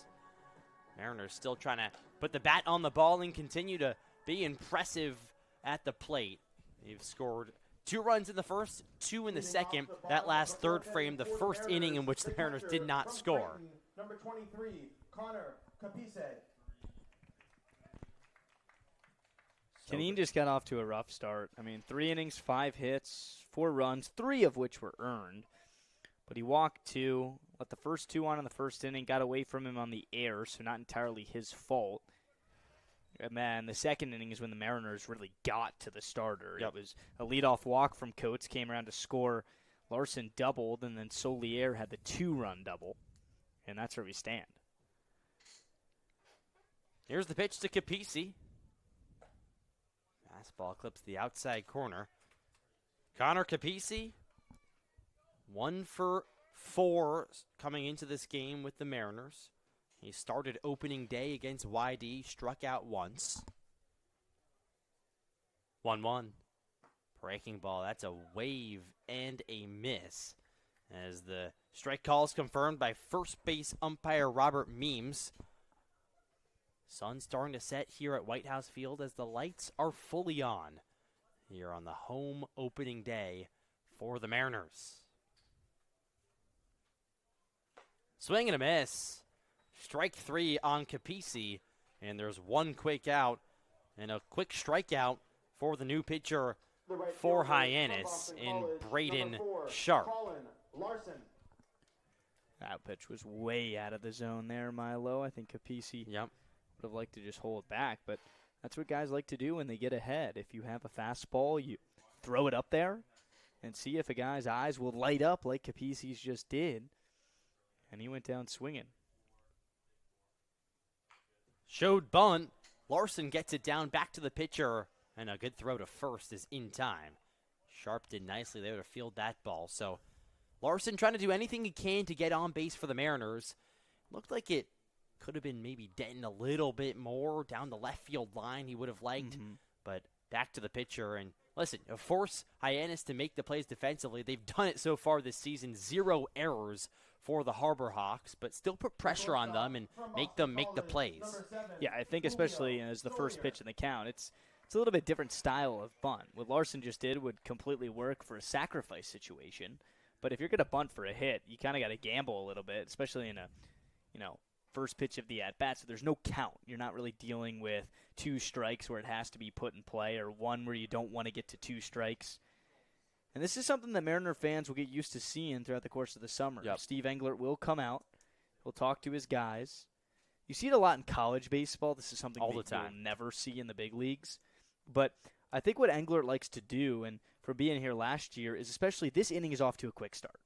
There's a new guy out of the bullpen in the game in Sharp. He strikes out Capisi on 4 pitches. Larson goes down on the 1 pitch, so it feels like there's 2 outs before you can even blink. I think it lets the pitcher marinate a little bit. Not necessarily with the momentum that he does have, but it slows him down. There's the pitch to Solier outside. I completely agree. I mean, you got to slow down. You don't want to let the Hyannis Harbor Hawks get out of this inning so quickly and start to swing momentum back into their favor. Not that it has been in their hands so far today. Well, that's a nice pitch by the lefty, and the count evens up at 1 apiece. Milo, we saw a pretty cool gesture pregame when Ryan Garrity, the Mariners center fielder, was signing autographs for a young fan who was here about an hour and a half, 2 hours before the game. Solier rips that deep into center field. Miller back to center fielder, and it drops in the gap. Solier rounds first and cruises into second. He's fun to watch. That's his 2nd hit of the day. My goodness. Unbelievable. The center fielder. And the kid wanted Solier's autograph. Yeah, and now there you you see go. why. 3 for 3, a pair of 2-baggers, and also the leadoff single. That is a heck of a start right there. Yeah, I mean, all barrel to center field. And It's so tough to hit home runs here.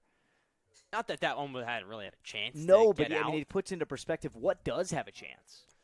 Because that one's 400. barreled up for a Yeah. guy who, sure, he didn't hit too many home runs in college, but we know Solier has the pop in his bat and swinging to the pole side. He's Yep. gone the other way with a lot of his other That's base true. hits throughout the course of this summer. The Mariners trying to spark a 2-out rally here in the bottom of the 4th. And it's Ryan Garrity at the dish. The pitch is downstairs. Solier leads off of second. 4-0 Mariners here, bottom of the 4th inning, trying to pick up back-to-back wins and improve to 2-1 on the young season. Solier, a dangerous runner on the base paths. That breaking ball misses. How about this Cape League TV debut? Shout out to our Yeah. producer, Sawyer Goldwyn. We have, multiple man cameras this year. Just a new look here at Whitehouse Field. Appreciate everyone who's been helping out. Excellent job behind the scenes. That fastball's lifted high left side of the infield. Bates, the shortstop there, calls everyone off, and he makes the play to retire the side as Solier still touches home. He was running all the way. We go to the 5th here at Whitehouse Field. Still 4-0 Mariners. We'll be right back on Cape League TV.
Back here in Harwich, time for the 5th inning. We're cruising by, and a lot of it has been pitching success from the Mariners thus far. The Harwich starter is done. Riley Goodman, a masterful 4 innings, 3 hit, no-run baseball, struck out 7, and now it's the left-hander coming off a season at Vanderbilt, Jacob Schultz. Schultz pitched 19 and a third, a 6.41 ERA, struck out 25. So the strikeout numbers are there, got knocked around a little bit.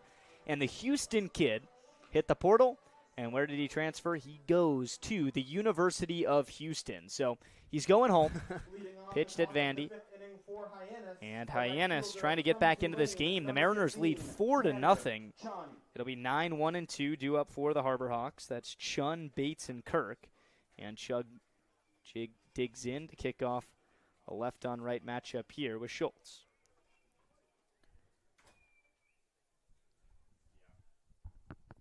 Schultz was at Vanderbilt for the 3 seasons, all 3 of his college career so far, and maybe it's just a senior year homecoming at Houston.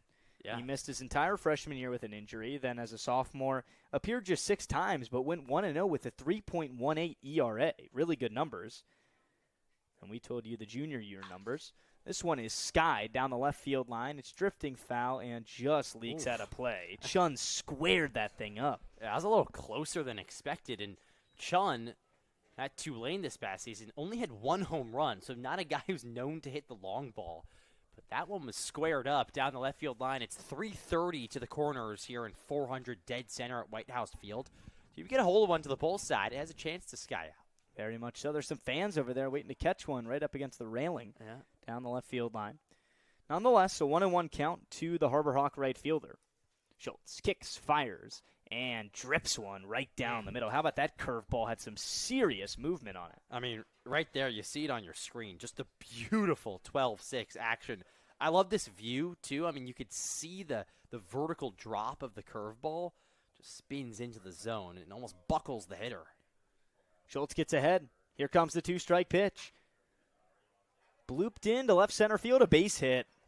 Chun did not try and do really anything with that one. Just threw his hands at the ball and found the gap. And the leadoff man aboard with a base hit for the 2nd consecutive inning for Hyannis.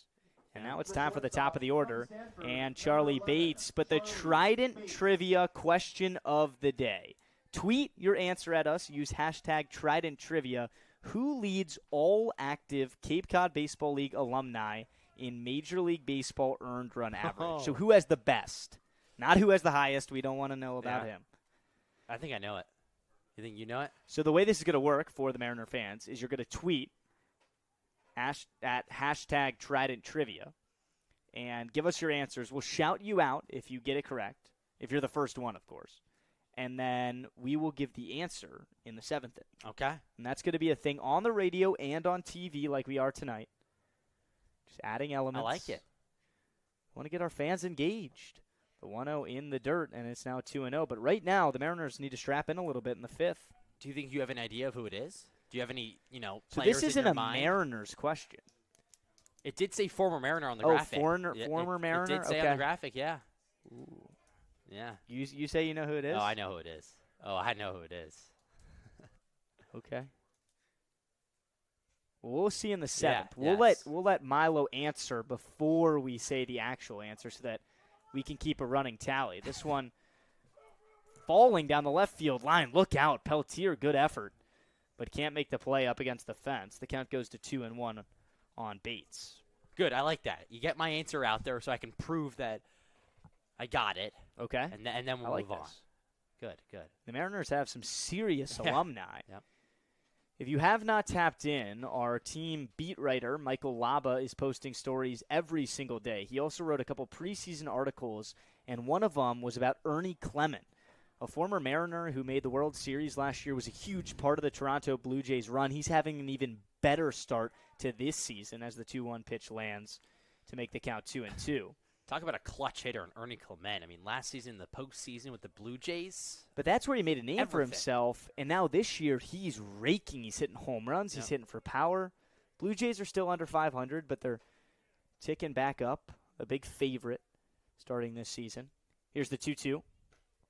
Nice take from Bates. It gets away from Capisi, but Chun stays put at first base. I mean, they're a couple inches away from a World Series win last year, the Blue Jays. Of course, Ernie Comlent got all of it started right here at Whitehouse Field. Excellent place to begin your career, and then you see how it just takes off. Here's the payoff. Bates swings, fly ball foul, left field side. This is a big at-bat right here because you got the leadoff man aboard. You're trailing by 4. And Hyannis, they have 4 hits tonight. They've been getting on base. The Mariners starter Riley Goodman is out of the game, so maybe a new breath of fresh air. Yep. Especially when you have the first at-bat success from your 9-hole hitter, Chun, who's off of first base right now. Another payoff. In the dirt, ball 4, the first 2 reach in the 5th, and here come the Harbor Hawks. First and second, nobody out, in the dangerous Taylor Kirk coming to the plate. Yeah, Schultz just hooking that slider a bit, and way outside. Not a competitive pitch right there, and that's not what you want in a payoff delivery situation. You want to be competitive and make the batter put the ball in play, but now you got to get out of this jam. It seems like the Harbor Hawks are kind of lurking despite being down 4-0. Right. It isn't like a dominant feel to this game for the Mariners, or at least as of late. And especially not when you got first and second, nobody out against a new pitcher. Here's Kirk. First pitch, fastball up high. The fastball not overpowering from Jacob Schultz, just at 92 on the radar gun. But he's got to find the zone. Chun started with the base hit. Charlie Bates draws out a long at-bat on the 8th pitch. He draws a walk. And here we go, a left-on-right matchup with the Hyannis second baseman. 1-0, nowhere near 2-0. Mariners turn to Brian Matsuchat as the first arm out of the pen last night. Gave up 2 in 2 2/3. Doesn't sound like a great outing, but he dealt with a lot of runners on situations. Gave up 3 hits in those 2 and 2/3, walked 2, hit a batter as well. 2-0. Swing and a foul tip. Good sign for Schultz to locate the fastball, and the count goes to 2-1. You just got to command the zone here and stay competitive with your pitches. And the last pitch to Chun, that last at-bat wasn't competitive, but a whole lot better so far as he's dealing to Bates. To Kirk, that is, sorry. Kirk is 2 for 10 on the Cape, has an RBI, and has scored a run. There's 2 on and nobody out, but the Mariners lead by 4 in the 5th. 2-1 pitch. Broken bat. Slow roller to short. Soler, sidearm throw. Did he make it? Yes. That's a big out for the Mariners. But Hyannis advances both runners 90 feet. The only play was to first, but it was a nice one from Julio Solier at short. And now second and third for the Harbor Hawks, with just 1 out in the 5th. That was smooth. On the run. I wasn't sure if he was going to barehand that one at shortstop. Looked like he was kind of in between with his glove, but the sidearm sling to first is just impressive. He took his time, too. Yeah. On a play like that, a lot of guys immediately reach for the bare hand, Right. but he didn't have to. Kirk didn't get down the line too quick. But here's a big spot. Caden Miller, first baseman out of UTSA, takes a ball in the dirt. Here comes the runner from third to the plate. Chun slides, and he's safe. He wins the race between the pitcher Schultz and the Harbor Hawks. Get on the board here in the 5th. The wild pitch gets away from Connor Capisi, and it's now 4-1. Also advancing 90 feet, Charlie Bates now at third in a 1-out situation. That just squeaked in between the legs of Capisi. Such a slow roller. I thought there was going to be a play at the plate. When he picked it up, it seemed like Chun was about 3/4 of the way down the line. But the throw to the covering pitcher just not nearly fast enough to get the speedy runner. 1-0 the count to Caden Miller. Here's the pitch. Right down the middle, 1-1. Miller, he hits third for a reason. Knocked in 56 at UTSA in the American Conference, was All-American first team. And he has a 1.4 OPS. So this guy kind of does it all. That's Here's the impressive. 1-1. Fly ball. It's going to land in foul territory. Unplayable for the Mariners. Now a 2-strike count. So for Jacob Schultz, I've already given up the run on the wild pitch after the leadoff hit for Chun.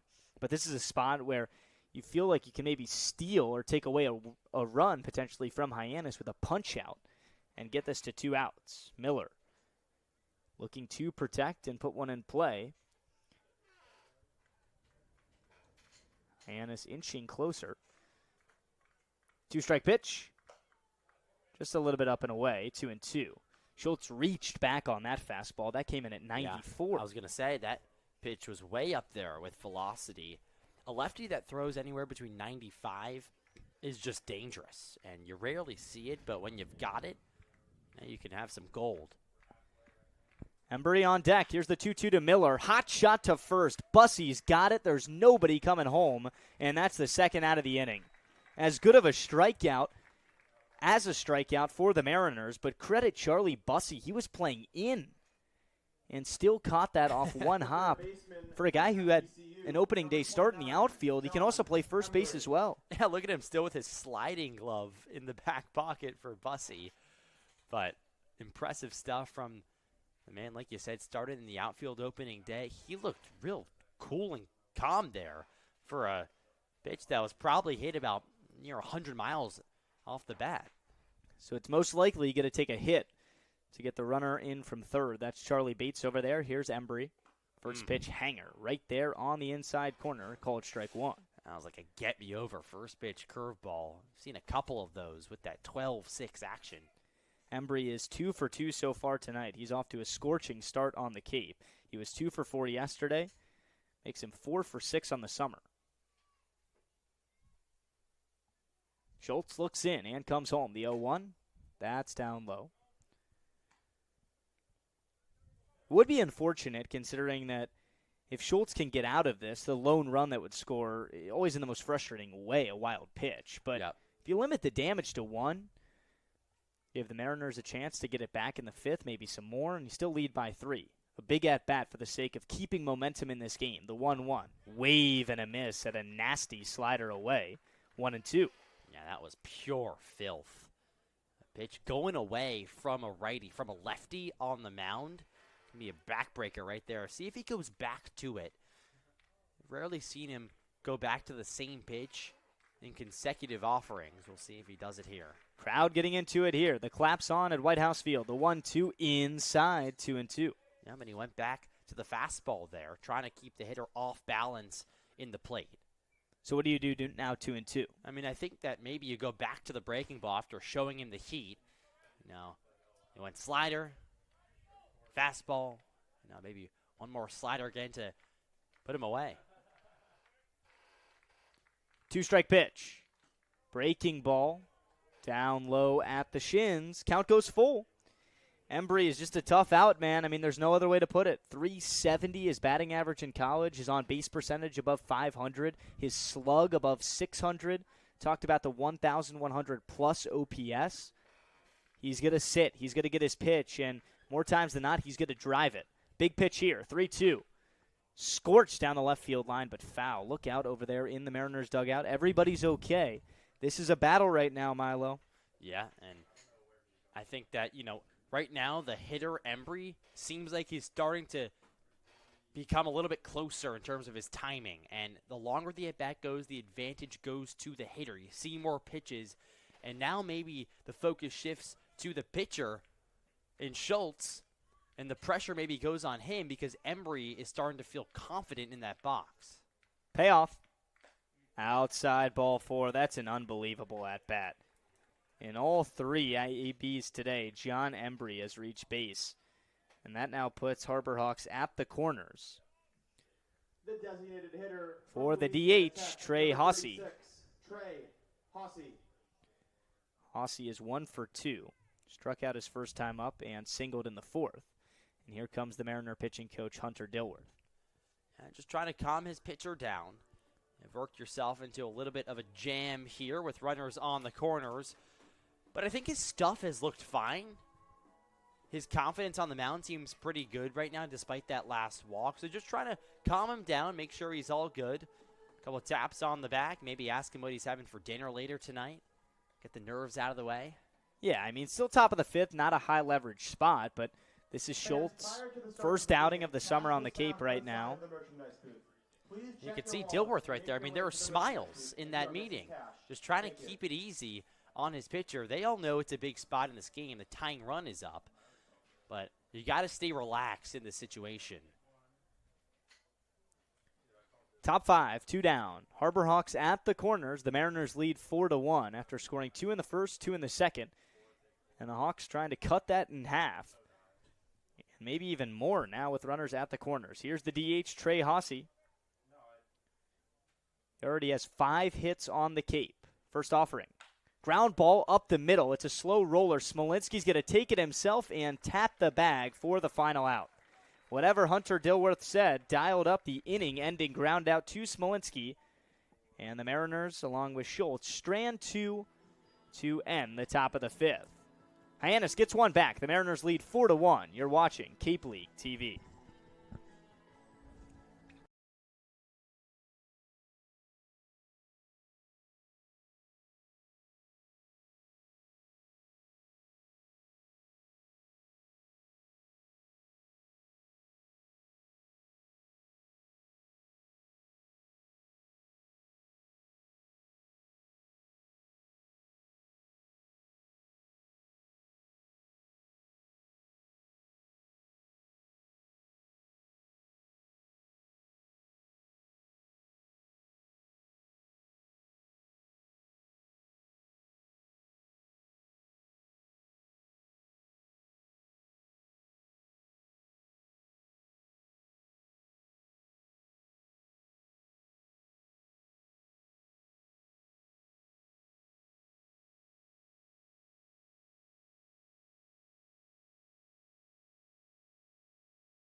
And outstanding service. Bottom 5 in the Harwich Mariners home opener at Whitehouse Field of the 2026 summer.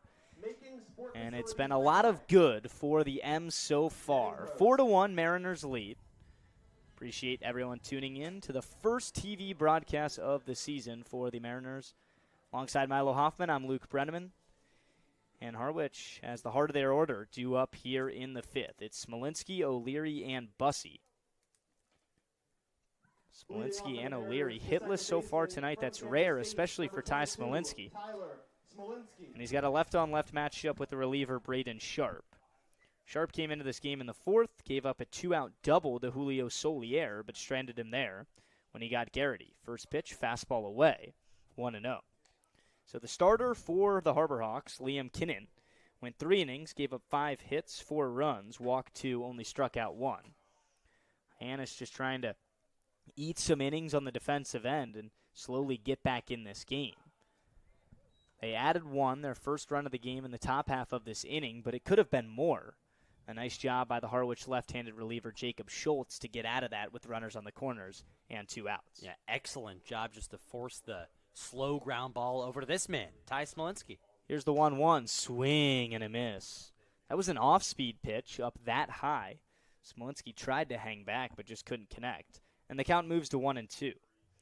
Smolinski grounded out his first time up, then flew out to left. 2-strike pitch. That skips about 2 feet in front of home plate.